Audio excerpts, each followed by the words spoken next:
All right, welcome back to another episode of Unbound Being. My name is Roald, the creator of Buena Vista Island Resort and a few more things for that matter. Today I'm going to be speaking again. This is going to be part 2 of this interconnectedness that we are, that we have, and that we live in. This interconnectedness of our universe is brilliant. It is actually a, you could say, you know how science said that we were once all stuffed in a tiny size of a pea, and all matter and all everything, all the universes and all the galaxies and all the suns and stars and things and everything out there, nebulas, were all compressed into one thing. And then the Big Bang happened. I don't know how much of it is true in the sense that science sees it, but I certainly would say that it then went to expand, and the connection between the original matter is still there. So if it was once one, it doesn't matter whether it blew up and became this thing, it's all still connected to each other. And the physical interconnectedness is something we're starting to understand faster and faster. We, like I said, 100 years ago, most people would laugh at you if you'd say that somebody polluting a river in China would affect somebody else living in the United States, for example. But nowadays we are finding, well, all of it does actually affect each other, very much so. To the point where we're coming now to a place in time, a period in time where we're finding out that if we don't stop doing what we're doing, we probably destroy ourselves and all of the species on the planet along with them if we're not careful, and we're not being careful. So that's why I'm making these videos about Unbound Being, trying to get us to look into a few more things that we could avoid doing, and in not doing so, maybe create a better world for ourselves and all the other species on the planet. And this interconnectedness. Today I want to talk about more about the emotional side of it, the anger side of it, the basically the violence side of it. I talked about the sexual side of it, which is basically still the same kind of energy, but we also have what we would call aggression. And what we're seeing in the world with all the wars and all the tribal fighting and all the things that we've been seeing for centuries, where people are killing each other all the time, whether it's for religion or for their land or for some other crazy idea. They're always killing each other. And there's also, of course, been periods on the planet which science, or at least history, doesn't speak about, where there was way more peace and way more civilized, or you could say intelligent civilizations on the planet. Obviously, most of the pyramids and structures like that were built by people who were not weirdos that happened to be able to carry big rocks around, but they were actually very intelligent societies. And we don't know what happened to them, but it's pretty clear that it's probably been cataclysmic events, and maybe some earth cleanings, maybe some things by humans. But the interconnectedness of everything also comes back in what we call anger. So if you, let's say for example, if you see the violent movies that we have these days, and all the violent computer games that children play these games, you know, you got all these weird like Black Ops secret projects, and all these people do is shoot each other. You know, they're all making war games. Most games, by the way, I think it's at least 4 out of 5 are war type games, fighting type games, you know. And at least half of the movies, or even more, like probably the same thing, about 4 out of 5 movies are ridden with violence. And they're glorified violence. You know, in the movies they glorify, like violence is some kind of cool thing. They always, of course, create a villain. They create a bad and a good side. So first they have somebody do something that's not right, and that justifies for the other person to go and shoot 100,000 people so they can get his little daughter out somewhere, or because the kidnappers took him, right? And they always create this kind of justification for doing wrong to another because that one initiated wrong first, and then you get the right to do wrong back.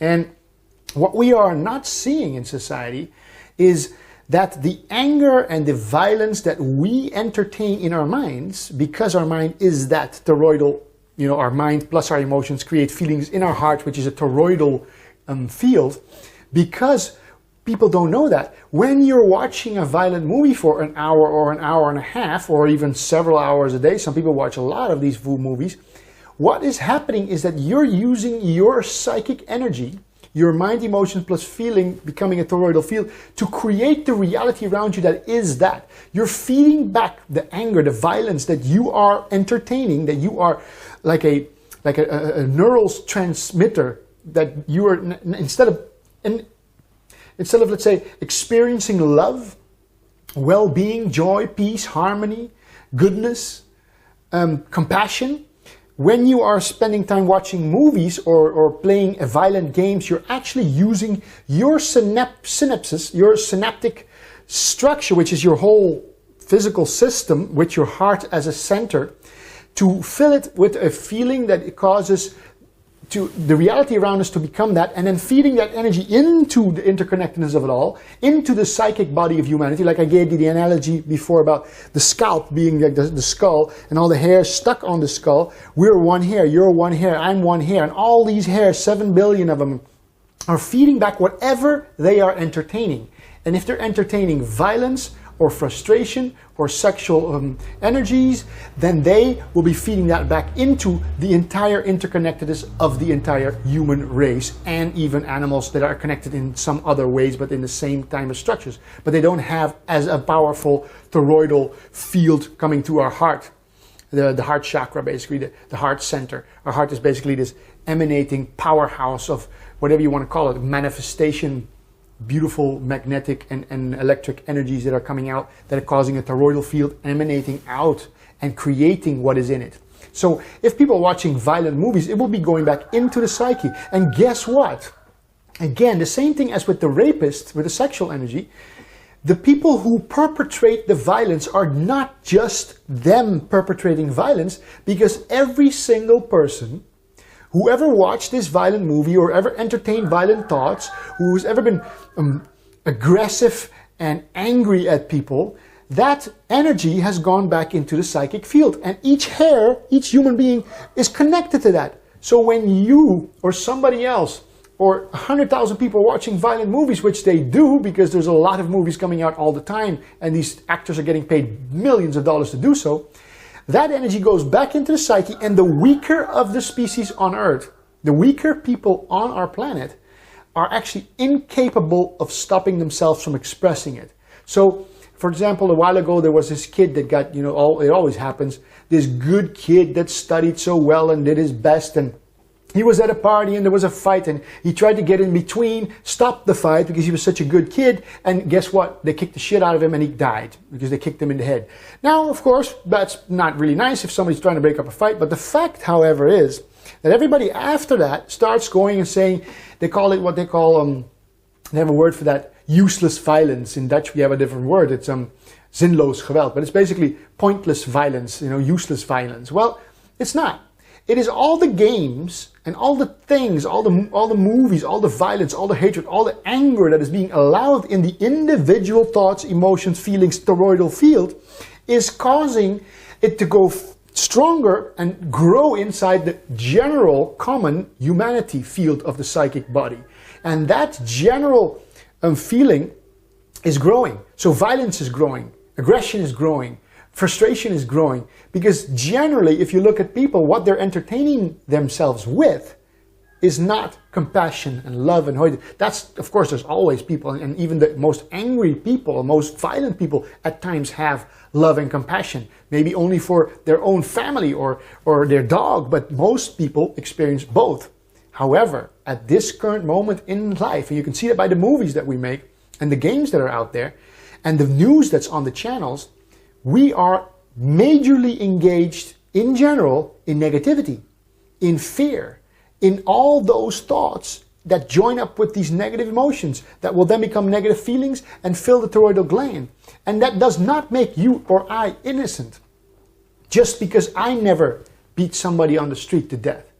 Because if I ever watch a movie, if you ever watch an aggressive movie, if you go to pay $5 or $10 to go to a movie and eat garbage popcorn and poisonous Coca-Cola and sit there with a bunch of people watching a movie that's basically about blowing other people's brains out, then at that moment you are using your synaptic relay system, your individual point, to feed back through that hair that you are into the scalp of humanity and creating and growing and making bigger the field of aggression and those things that are violent.